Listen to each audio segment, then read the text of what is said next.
వచ్చి దిగినదో కార్యం ప్రారంభమైంది. సరే ఒక్కరు ఇల్లు ఎన్ని నీళ్ళు తాగుతారా? దేవుడు మహిమ కలుగునుగా. అంటే దుష్ట అలా వెళ్ళకుండా నేనేమంటున్నానంటే ఒక ఆత్మ దిగిన వెంటనే కార్యము జరుగుతుంది. అది జన్మ. ఆమె ఇప్పుడు ఆ జన్మ మనకున్నదా లేదా?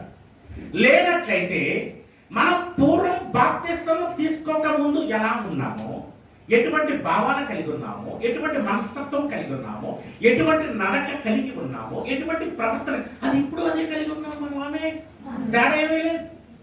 ఇక్కడ వచ్చి చేసేది ఏంటంటే ముసుకేసుకున్నాం, వందనాలు చెప్తున్నాం, బైబిల్ పట్టుకున్నాం, కానీ మన కార్యములు అయ్యే. ఏ కార్యాలు? ఏమిటండి మరి? ఎందుకలా?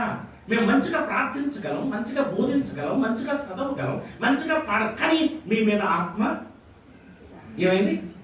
ఆత్మ దిగలా. దేవుని మహిమ కలుగునుగా. ఆత్మ ఎలా దిగలేదు అంటే మీరు అనుకోవచ్చు. గమనించండి ఒకసారి, చదవమని కీర్తన 73:9. ఆకాశము తట్టు వారి ముఖములెత్తుదురు. ఆమె బాప్తిస్మము తీసుకున్న వీరు ఆకాశము తట్టు వీరు ఏమెత్తారు? కానీ వారి నాలుక సంచారం చేస్తుంది. పగలు ఉంటాయి, ద్వేషాలు ఉంటాయి, ప్రతీకారాలు ఉంటాయి, స్వార్థాలు ఉంటాయి, ఈర్ష్య ఉంటాయి. కానీ బాప్తిస్మం తీసుకున్నారు, క్రైస్తవులుగా పిలువబడుతున్నారు. ఎలా ఎలా జరిగింది?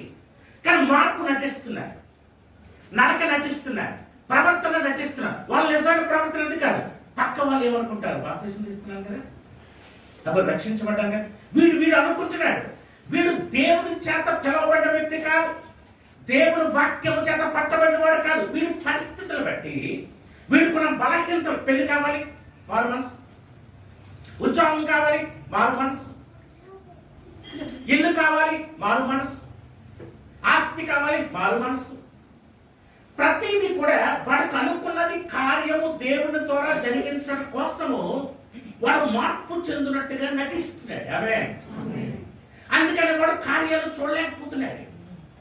వాడి కార్యాలు ఎందుకు జరగట్లేదు? బాప్తిస్మం తీసుకున్నాడు, మంచిదే. కానీ ఆ బాప్తిస్మంలో ఆత్మ తాకిడి లేదు. అంటే వాడికి ఉన్నటువంటి ఆత్మ ఉంది చూసారా, ఆ ఆత్మ పాడైపోయినది. ఆ ఆత్మ వల్ల దేవుని మనం పొందలేం. ఇదే వాక్యం. అందుకని తిరిగి జన్మించబట్టాడు. తిరిగి జన్మించాలా? తల్లి గర్భంలోకి ఎలా వెళ్ళగలను? తిరిగి ఎలా జన్మించగలను? కింద ఏమంటాడు అక్కడ?